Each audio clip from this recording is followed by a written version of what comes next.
Do you want to hear a story? I will tell you a story. It is all about the forest and the woodcutter. There once was a mighty woodcutter with a huge axe.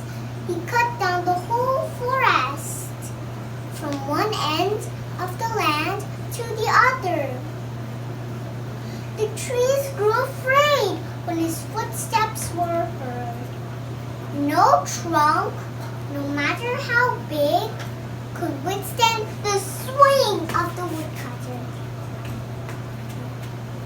But one day, just as he was about to cut down the queen of trees, the woodcutter's axe handle broke. He tried to find an axe maker who would fix it, but the axe was too big. No one could mend it. The woodcutter could not chop trees, and the trees were happy. They grew taller and unafraid, while the woodcutter grew poorer and poorer, unable to make his living cutting wood.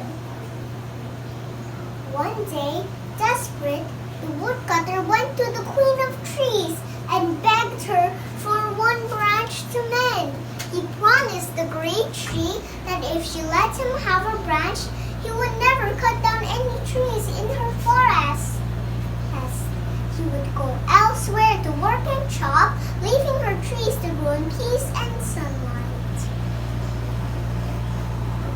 The queen of trees, innocent and naive, agreed. So the queen of trees gave one of her own branches to the woodcutter, and he used it to make a handle for his huge axe. And when he was done, when he had mended his axe, he began to chop down the queen of trees. She cried out in pain and loss. "But you made me a promise. You said you would not." But the woodcutter only laughed. "I am a woodcutter, and you are a tree." He started to cut down the queen of trees.